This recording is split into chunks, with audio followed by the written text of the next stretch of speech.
अत्यंत भूख से परेशान हो रही सरस्वती मालती के पास गई और बोली, बहू, मुझे बहुत जोरों से भूख लगी है, खाने के लिए कुछ भी दे दे।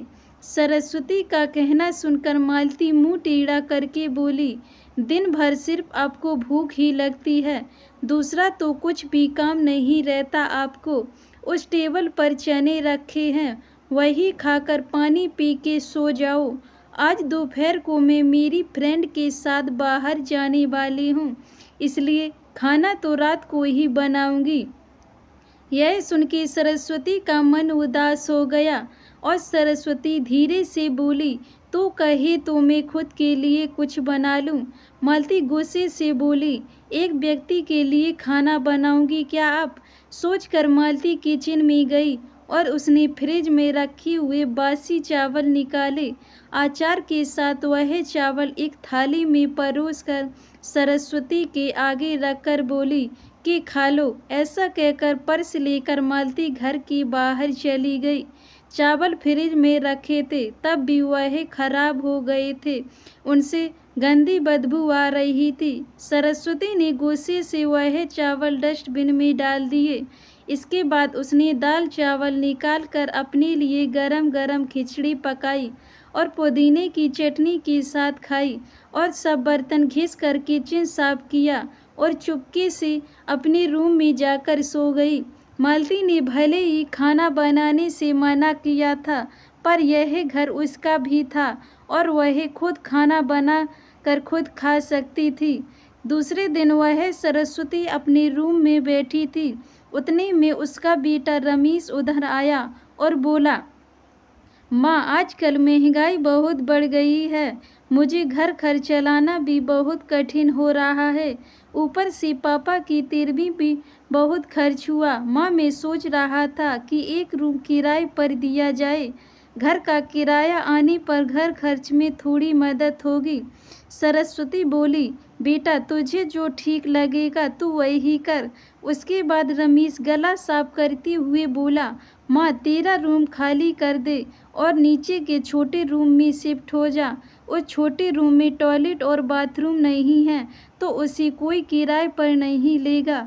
सरस्वती चौंक गई और बोली, पर वह रूम छोटा है और वो तो स्टोर रूम है, मैं उधर रहूंगी तो टॉयलेट बाथरूम कैसे जाऊंगी? रमेश बोला, माँ, तू आंगन के टॉयलेट में जाया कर, तो घर ही रहती है ना। जिसको हम रूम किराए पर देने वाले हैं उनको तो सारी सुख सुविधाएं तो चाहिए ना। वैसे भी यह रूम भी बहुत बड़ा है, पापा के जाने के बाद तुझे इतने बड़े रूम की क्या ज़रूरत है?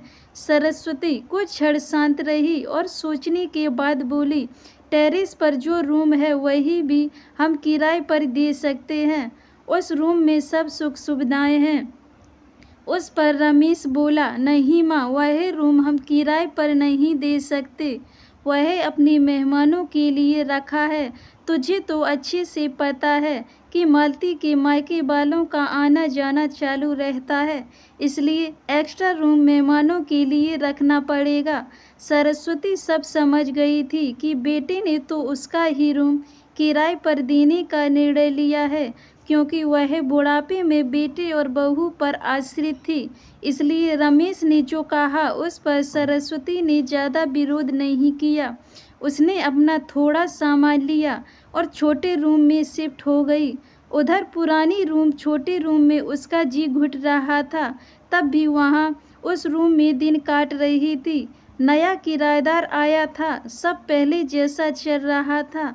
घर में आए हुए किराएदार का नाम अशोक था, एक एनजीओ में काम करता था। वह हर रोज मालती और रमेश सरस्वती के साथ कैसा सलूक रखते थे वह देखता था। वह देखकर उनको बहुत बुरा लगता था। धीरे धीरे सरस्वती अशोक को अपने बेटे जैसा मानने लगी। अशोक भी आते जाते सरस्वती का हालचाल पूछा करता था और उसका ख्याल रखता था। रमेश और मालती को सरस्वती से कुछ लेना देना नहीं था। मालती बचा हुआ खाना उसकी थाली में रखकर जाती और बेटा तो उसकी तरफ देखता भी नहीं था। सरस्वती तो पहले ही समझ चुकी थी कि उसका बेटा अब पहले जैसा नहीं रहा। वह बदल गया है। फिर भी वो आंखें बंद करके किसी पालतू पशु जैसी उस घर में रहती थी, क्योंकि बुढ़ापे में उसको दूसरा किसी का सहारा नहीं था। रोटी के 2 टुकड़ों के लिए उसको उनके सहारे रहना पड़ रहा था। कभी कभी सरस्वती को बहुत रोना आता था।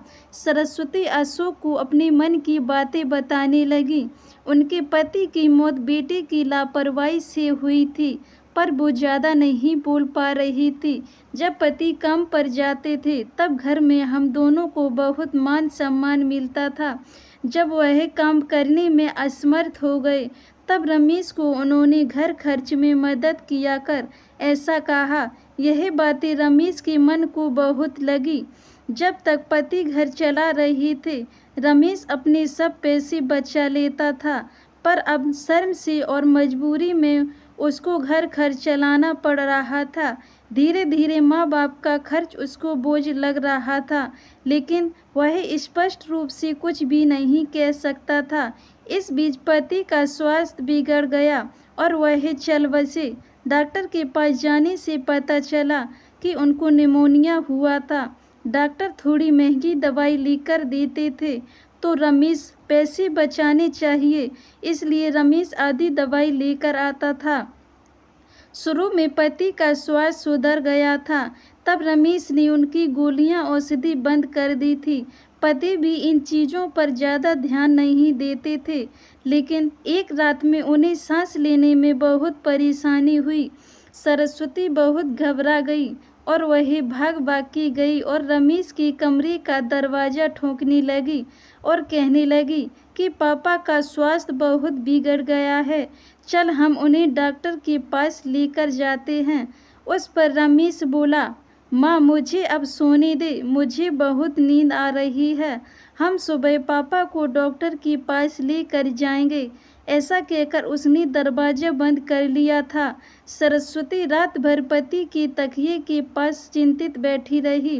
कभी छाती को तेल लगाकर मालिश कर रही थी, तो कभी बाम स्टीम दे रही थी, पर भगवान को कुछ अलग स्वीकार था।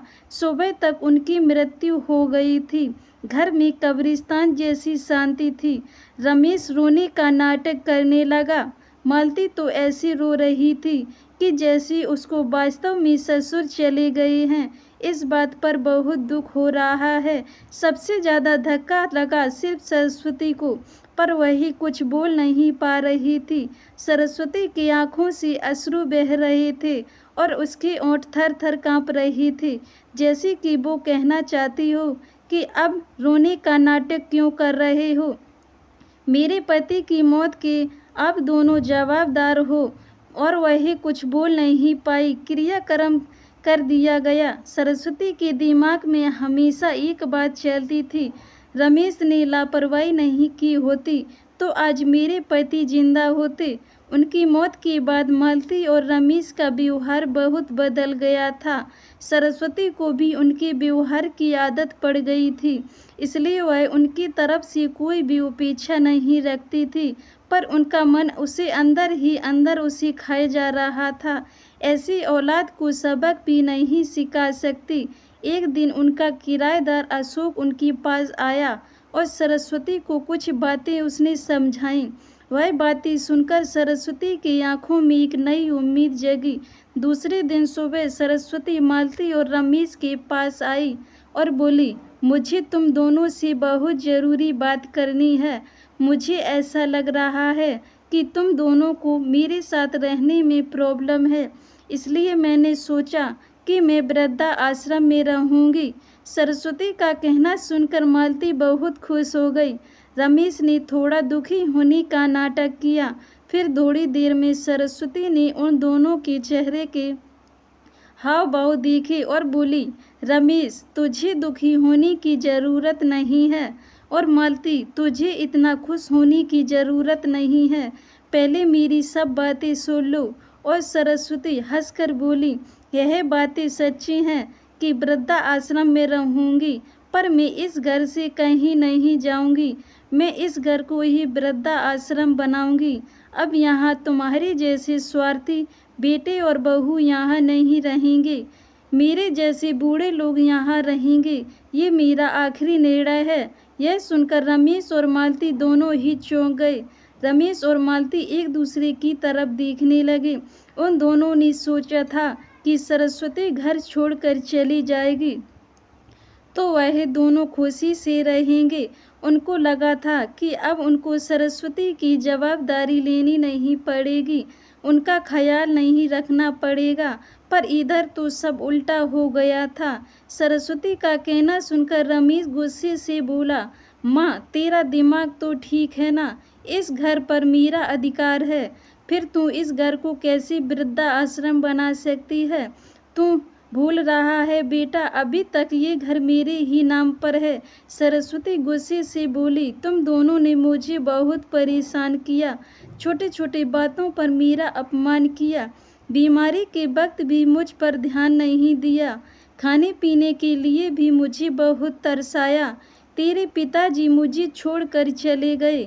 अगर मैंने कठोर निर्णय नहीं लिया तो मेरा भी वही हाल होगा जो तुम्हारे पिता का हुआ था। इसलिए मैंने सोचा कि बेटे के झूठे प्यार के जाल में फंसने से अच्छा मैं अपने बारे में सोचूं। रमेश घुटनों पर आकर बोलने लगा, माँ, मुझे माफ़ कर दे। हम दोनों तेरा अच्छे से ख्याल रखेंगे, तेरा कभी भी अपमान नहीं करेंगे। पर तू इस घर को वृद्धा आश्रम मत बना। माँ, थोड़ा सोच कर तो देख, हमारा क्या होगा? सरस्वती ऊंची आवाज में बोली, मैंने और तेरे पापा ने तुझे अच्छे संस्कार दिए, फिर भी तूने सिर्फ अपने परिवार के बारे में ही सोचा, हमारा नहीं। फिर मैं तेरा कैसे सोचूं? तू तेरे परिवार का सोच, मेरी चिंता मत कर और जल्द से जल्दी ये घर छोड़कर चला जा, क्योंकि इस घर में अब अच्छे लोग रहने आ रहे हैं। इतना कहकर सरस्वती अपने रूम में चली गई। रमेश और मालती शांत सरस्वती को जाती हुई देख ही रह गए। सरस्वती ने अपने जैसे बूढ़े लोगों को उसके घर में आश्रय दिया। अशोक की मदद से वृद्धा आश्रम अच्छे से चलने लगा। दोस्तों, आजकल के लड़कों ने बूढ़े लोगों के साथ गैर व्यवहार किया तो बूढ़े लोग भी कठोर निर्णय ले सकते हैं। धन्यवाद दोस्तों।